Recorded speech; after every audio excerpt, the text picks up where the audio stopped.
closer. I was searching around the Chabad site and there was this wonderful page or series. It was a link to a series of pages that went through the Kabbalistic, the 49, Yeah, I saw that. I thought that was great. All right, we're a little late. Sorry, everybody. We're 10 minutes late. But is it good now? Regular? It looked a little dark. I don't know. Yeah. All right. Okay, this is what it is. So welcome, everybody. Apologies again for the late start. But it'll be a more jam-packed class. So tonight's the 7 Habits of Self-Refinement, Part 4. And the last class, which will cover human bonding and leadership. Okay? So just have a little bit of a review. Thank you, Marvin, world's best cameraman. You're welcome. Okay. Give me touch the table. All right, so the review of how we got here. We had 3 classes, and we had an introductory class. So we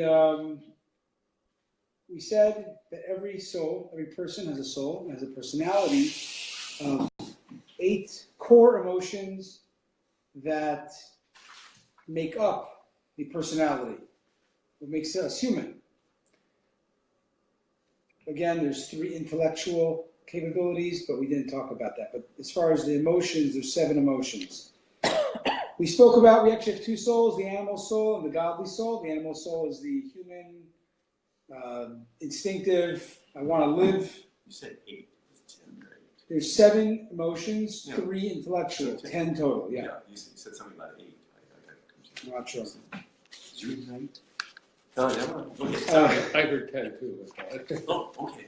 So the 7 emotions, we also mentioned that the goal of the 7 weeks of the Sphira is to move away from the way these things are in the animal soul. You have the same 7 core emotions, the toolbox of your emotions for selfish, animal soul, animal drive aims.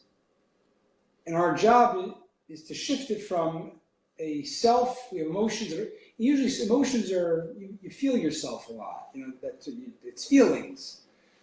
And usually they're feelings to enhance one's sense of existence, ego, animal soul qualities. The goal is to eventually sublimate them, to use the same emotions, but as a toolbox to express the higher self, which we call the godly soul. So we're moving from animal soul, the lower self, and its 7 emotions, and we're trying to self-refine them ourselves to live with our higher self, more selflessness and idealism. Okay, did Judy get back on?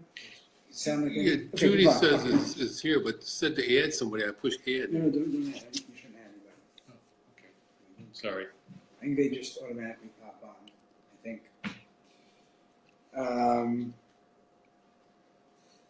Maybe not.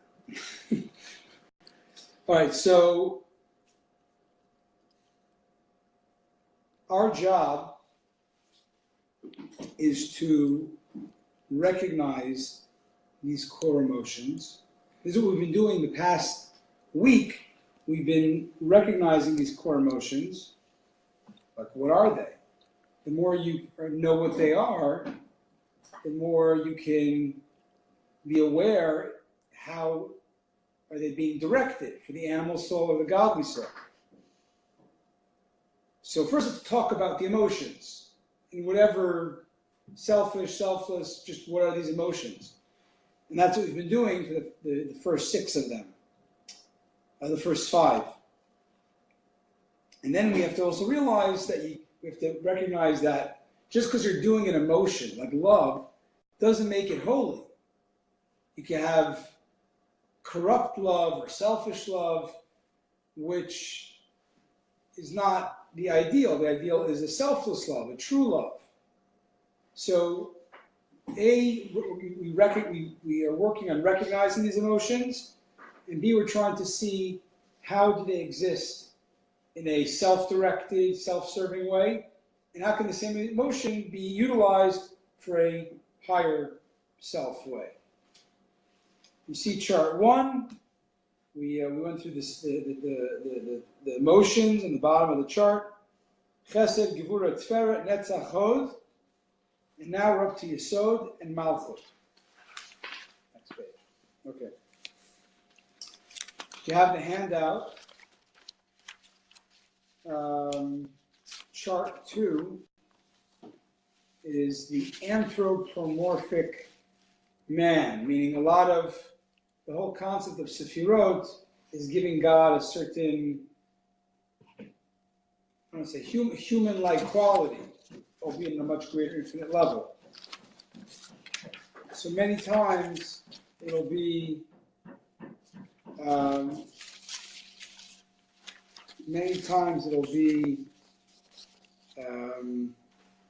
whatchamacallit. You see these emotions exist in the person. There's 8. There's 8. Where are there 8? First 8 Sephirot. This is right at the top. You mentioned 8 before. I heard that. And then at the top of the page it said the Next first page, 8. page 3. Oh, so yeah, we'll talk. Okay. Okay. The general process, which we'll go over at the end, is you have the desire, you become conscious of it, intellect, you then process your internal emotions, and then you do the emotions in action, and finally you go do it, you go express. Okay, and just note which emotions are in the right, left, and center columns, because they all parallel each other. The right column is the way the emotion would be in different levels. There's the middle one as well, and the left one as well. Okay. The first 8 Sefirot, which by that I mean including the intellectual ones. So the first 5 emotions plus 3 intellect is 8, which we spoke about the first 5 emotions. There's a progression in every emotion, because it's not just individual emotions that they're all a process, that one after the other, till you get to the final one, Malchut, which we'll talk about the second half of the class. So we didn't talk about the intellect, but Chachma Bina Dat, wisdom, comprehension and relevance, the 3 parts of an idea. Then we move into the emotions of the idea, the chesed, the kindness, the flowing of the idea, the gevura, the restraint, tferet, the compassion or the truth to move forward, netzach and hod, which was perseverance and sincerity. Now, till then, you're trying to get the idea out of you. You're trying to ultimately either convey the idea or convey the information or convey your desire or knowledge. But till now, those first 8 steps, it's still all within you. Meaning it's all like you're looking in the mirror almost. I mean, not looking in the mirror, but you might think you have it all figured out. The idea, the emotions in action, but it's still without a real live audience. As we can see now, when you have a real audience, it changes it. It's a real thing, which we'll talk about in a moment. But the 9th Sephira, or the 6th emotion, is Yesod. And Yesod is the first point of transition of the idea to the actual outside. Meaning it's a transitioning. It's the process of transitioning. Till now, you're in yourself. What is the idea? That's the intellect. Then how much can I really bring the idea forward? And there's different parts of that. But all that is theoretical. You might be very, very motivated to bring the idea forward. It's still in theory. But now you're sizing up the recipient, let's say the one you want to tell the information to, or the speaker to the audience. And that is Yesod. It's the act of bonding with the one who is going to be receiving your information, or receiving your idea, receiving your love, or receiving whatever. The other, as we call it. So that's what Yesod is. Now let's go through some of the definitions and we'll expound upon them. So Yesod literally in Hebrew means foundation. Because like building the foundation, we have a special guest visitor on the show. Hey, guest lecturer. Shmuly, you have to be in bed. You want to sit on my lap for a little bit? Okay. Say hi. Raise your hand. Hi. Okay. Okay. I guess there go. Okay. All right. So foundation. Because like building a foundation for a building, which allows the building to stand, so Yesod, the ability to connect with others deeply, is a very, very fundamental part of this process of giving, moving information forward. Okay. The human bonding ability. That's the second definition. The human bonding ability is that we all have this deep-rooted desire to connect with others in a very, very strong way. Meaning beyond that we want to like do our thing, we have a desire to connect with others. I mean, yes, it's with that knowledge or that what you bring to the table or your desire or your idea, but there's a certain ability of bonding. So Yesod is best understood how a good public speaker connects to the audience right before he gives his lecture. A good bond helps there be a good transmission. Now you want to stay? Okay, a little bit more. Yesod is best understood how a good public speaker connects to the audience right before.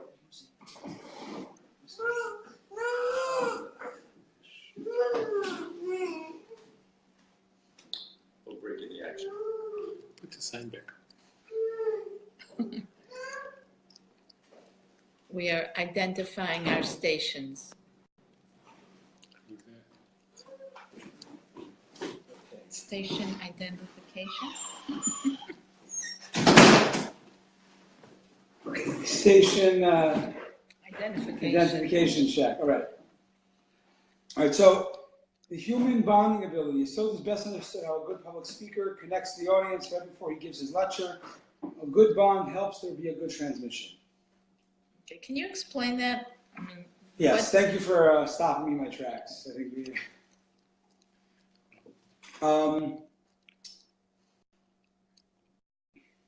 Let's think this through. You have a speaker who's very knowledgeable about a certain topic. And he has a great presentation. But to really be a good speaker, even if you have a great topic, don't you have to look the audience in the eye and know who you're talking to? Why? And doesn't that even further, we know that having a good audience helps you give a better lecture. An excited, if you have a class of students who are excited to be there, you give more, you give it in a more relevant way, versus if you don't have a good audience, or you have a good audience but you don't have you're not connecting to them, and what happens? You might give it, but you don't give it over in a way that is appropriate and that will be conveyed. So Yesod is the idea of, the whole idea of the Sefirot, as we said before, and I mentioned this on the bottom of the chart too, the general process of the Sefirot is in the micro, in a person. You have a desire, okay? Or you have an idea. Or you have something that's really precious to you, this idea. So then you go through a process of bringing it from a hazy idea to a concrete, what do you call it?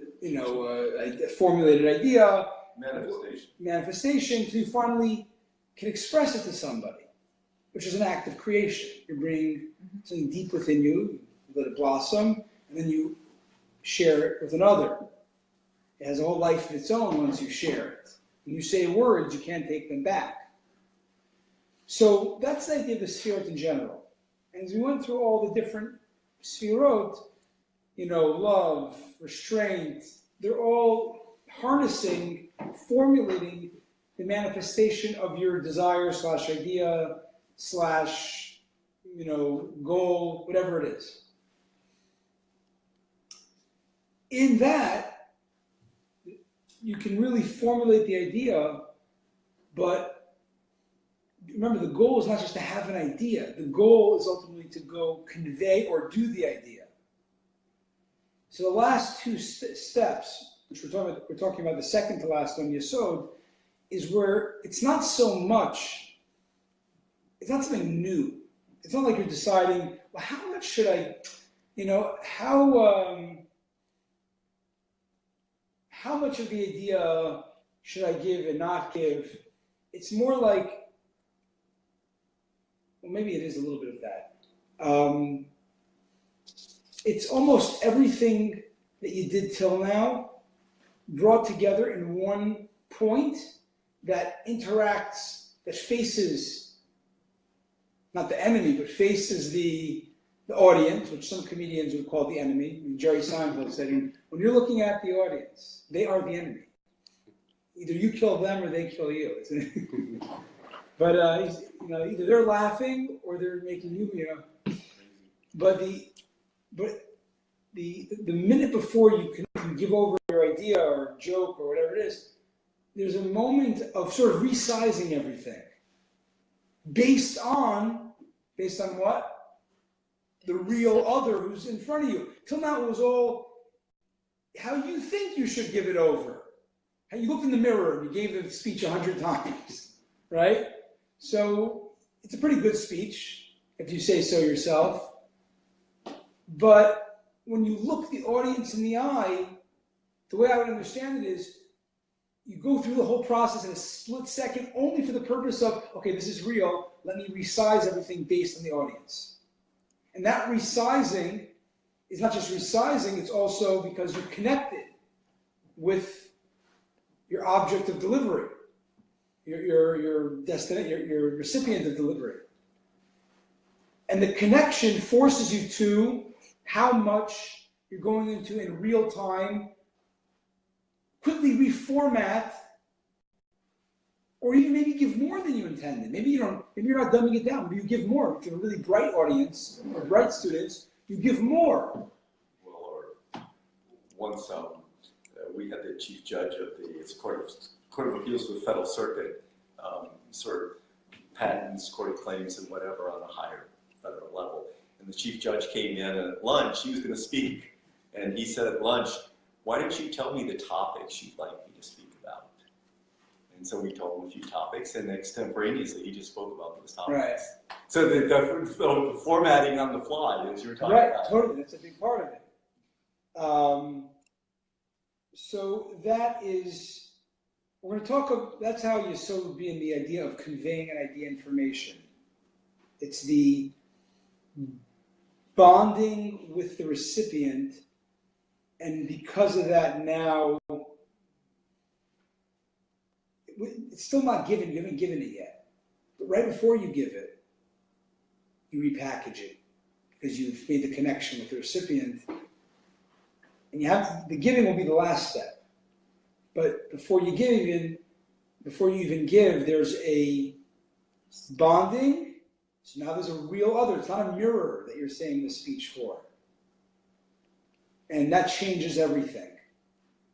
That changes the way of delivery, the amount of material delivered, and so on. Okay, Yesod in the Torah. This is an example of, this is from Parshas Shoftim, and the verses in Parshas Shoftim discuss how when the Jews are at war, one of the Kohanim, the priests, the priests, was job to rally, to give a pep talk to the troops. And let's read it inside. And it will be when you approach the battle that the Kohen shall come near and speak to the people. And he shall say to them, Hear, O Israel, today you are approaching the battle against your enemies. Let your hearts not be faint, you shall not be afraid, and you shall not be alarmed, and you shall not be terrified because of them. For the Lord your God is the one who goes with you to fight for you against your enemies to save you. So this is a real speech, a wartime speech. Think Winston Churchill, the great speeches of all time. Or Henry V to the troops.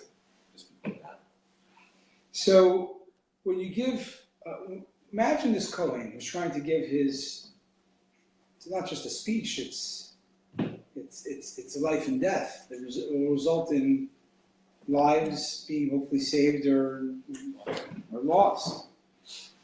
And how does he do it? Meaning, how do you do it? How do you do it effectively? How does a good wartime leader inspire his nation to continue? So to the top of this, actually, the top of the verse. So there's 3 steps. Focus on the excitement.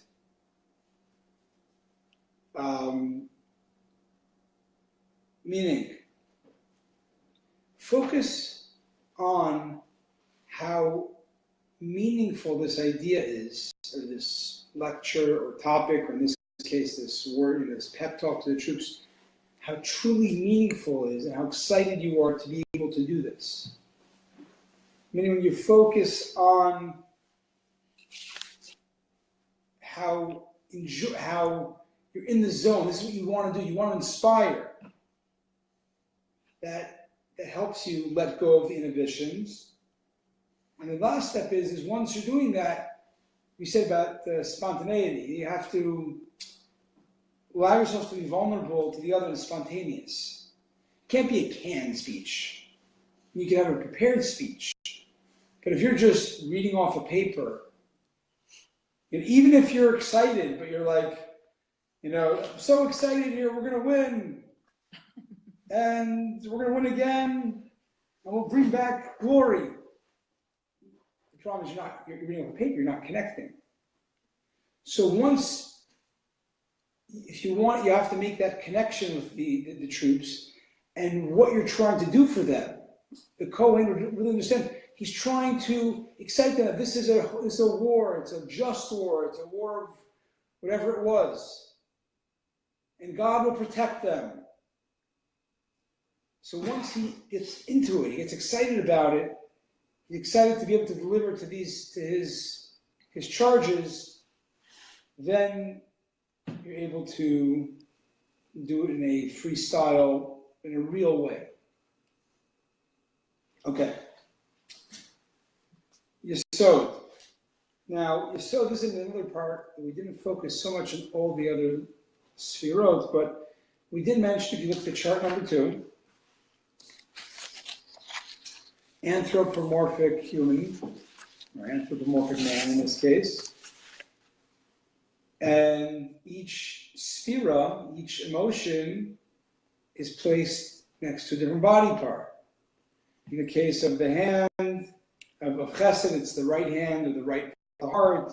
Gvura is the left hand, the left part of the heart. Teres is or sorry, Gvura is the right, Chesed is the right hand, Gvura is the left hand, Tiferes is the heart, the Netzach is the right leg, or the right kidney, according to some opinions, Hod is the left leg, or the left kidney. Yesod is the reproductive organ, both the male and female reproductive organ. So, why is that? Because our reproductive organs are where we're able to express the most intimate human connection. Even more than knowledge, even more than the greatest teacher-student relationship, the husband-wife intimacy with that body part is the act of the greatest connection, which is what Yesod is all about. So humans we say everybody has Yesod in them. Humans want bonding in the deepest way. And a discovery of our truest self through unity with other. Right? Because a good relationship, a good marriage,